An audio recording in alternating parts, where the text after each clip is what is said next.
ঘটনাটা এটা হচ্ছে আমার গ্রামের বাড়ির ঘটনা। 2015 সালের মেবি এটি ঘটনা।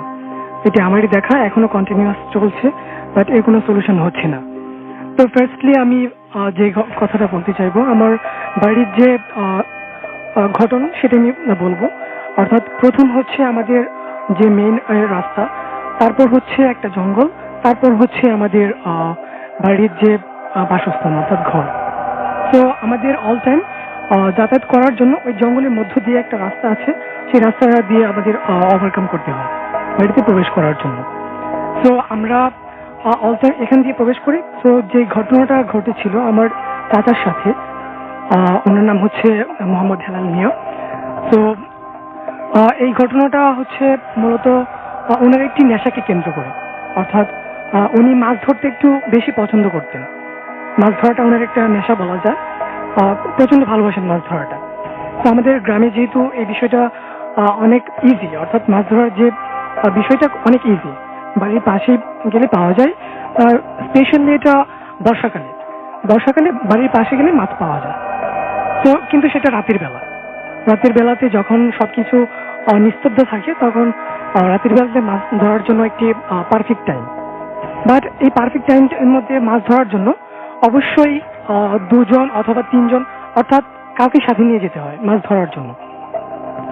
বাট যেদিন ঘটনাটা ঘটেছিল, আমার যিনি চাচা কাউকে না পাওয়ার কারণে ওনার প্রচন্ড ইচ্ছা, উনি আজ মাছ ধরবেনই।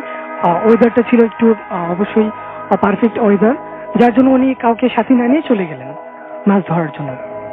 তো উনি সবার থেকে মাছ একটু ভালো ধরতে পারেন, যার জন্য একা চলে যাওয়ার পর ঘটনাটা কি ঘটেছিল আমরা একটু শুনি প্লিজ। জি অবশ্যই। তো মাছ ধরে যখন উনি ফিরছিলেন রাত্র, তখন মেবি 2টা+ বাজে, তখন যিনি আমাদের যে জঙ্গলটা যখন উনি ওভারকাম করছিলেন বাড়িতে প্রবেশ করার জন্য, তখন ওনার গায়ে একটু হালকা গরম বাতাস উনি অনুভব করতে পারেন। যখন তিনি এমনকি অনুভব করেন, উনি বুঝতে পেরেছিলেন, বাট কারোর সাথে সেটি শেয়ার করেননি। শেয়ার না করার পর পরদিন মেবি হঠাৎ করে উনি মাটিতে পড়ে গড়াগড়ি খেতে লাগলেন। তো এই বিষয়টা অবশ্যই একটু অড টাইপের। কেউ বুঝতে পারে না হঠাৎ করে কি এমন কি হলো। উনি কোনো শারীরিকভাবে অসুস্থ ছিলেন না, কোনো ডিপ্রেশনে ছিলেন না। তো সবাই একটু ভিড় করছিলেন, বাড়িতে যারা ছিলেন সবাই ভিড় করছিলেন, আমিও ছিলাম তখন। তো দেখতে লাগলাম ওনার যে বডি ল্যাঙ্গুয়েজ, অর্থাৎ হাত পা অস্বাভাবিক ছোড়াছুটি করছে, কিছু কথা বলছে না, কেউ কাছে যেতে পারছে না, হাত পা যেখানে ইচ্ছে সেখানে ছড়াছড়ি করছে। তারপর হচ্ছে লাস্ট মেবি 30 মিনিট হবে, 20 or 30 মিনিট এমন সময় ধরে এটি চলতে লাগলো, কেউ পাশে যেতে পারলো না। তো তারপর হঠাৎ করে উনি স্বাভাবিক হলো। স্বাভাবিক হওয়ার পর ওনাকে অনেক কোশ্চেন করা হলো, বাট উনি কিছু বলতে পারলো না। এভাবে রাসেল ভাই কিছুদিন পরপরই চলতে লাগলো, মেবি সপ্তাহে 2 দিন 3 দিন এমনটি হতে লাগলো। এটা কন্টিনিউয়াসলি চলার পর আমরা সবাই অনেক হুজুর, তারপর হচ্ছে ঝাড়ফুঁক যেটাকে বলে, এটা করানো হলো, বাট কোনো কিছু এর মাধ্যমে হলো না। তারপর ওনাকে যেমন কন্টিনিউয়াসলি চলতে লাগলো, তখন ওনাকে জিজ্ঞাসা করা হলো যে আসলে তোমার কেমন ফিলটা হয়, তুমি কোনো কিছু কি মনে করতে পারছো না? তখন উনি আমাদের সাথে একটু শেয়ার করতে পারেন যে আমি দেখতে পাই যখন এই প্রবলেমটা হয়, আমার সামনে একটা অনেক সুন্দর ফর্সা মহিলা লাল শাড়ি পরা থাকে। তো ওনাকে দেখার পর আমি আর কিছু বলতে পারি না, বাট এটা যখন হওয়ার পর ওনার শরীরে প্রচন্ড ব্যথা থাকে। এটা কয়েকদিন পর্যন্তই থাকে ব্যথাটা, বাট কোনো সলিউশন হয় না। এমনটি হওয়ার পর আমরা যখন এই প্রবলেমটা হয়, তখন অনেকে অনেক কোয়েশ্চেন করে, তখন একটু অ্যান্সার করে, একটু রেসপন্স আমাদের কথার মধ্যে করে। তো প্রথমে জিজ্ঞাসা করলো, আচ্ছা আসলে কেন এই প্রবলেমটা হচ্ছে, কেন তুমি অনেকে কষ্ট দিচ্ছ, কি প্রবলেম, যদি আমাদের সাথে শেয়ার করতে হয়তো বা আমরা তোমাদের সেই প্রবলেমটা ফুলফিল করার চেষ্টা করতাম। এর ফলে তো আমাদের সবারই কষ্ট হচ্ছে, ওনারও কষ্ট হচ্ছে, বাট কোনো সলিউশন আসছে না। তখন উনি ওনার নামটা বলে ওনার নাম হচ্ছে জিগরণী, ওনার ধর্ম হচ্ছে মুচি যেটাকে বলে। সো ওনারা বলে আমরা হচ্ছে 7 বোন, আমাদের বাসস্থান ছিল তোদের যে বাড়ির পাশে একটা বটগাছ ছিল বড়, আমরা সেখানেই থাকতাম। বাট এই বটগাছটা হঠাৎ কাটার ফলে আমাদের যে বাসস্থান ছিল, সে বাসস্থানটা আমরা হারিয়েছি, যার ফলে তোদের যে জঙ্গলের মধ্যে শেয়ারা গাছটা ছিল, সেখানে আমরা আসার পর ওকে দেখে অনেক ভালো লাগছে। ওকে দেখে অনেক ভালো লাগার জন্য আমরা ওর কাছে আসছি। তো তোরা আমাকে ডিস্টার্ব করিস না, আমার যখন ইচ্ছে হবে, আমাদের যখন ইচ্ছে হবে আসবো, তোরা আমাদের এখান থেকে তাড়াতে পারবি না।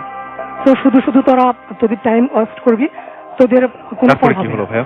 জি, এরপর হচ্ছে আমরা এভাবেই চলতে লাগলাম, বাট কোনো প্রতিকার হচ্ছে না। একদিনকার ঘটনা, উনি ওনার এক আত্মীয়ের বাড়িতে গেলেন, একা গেলেন বেড়ানোর জন্য।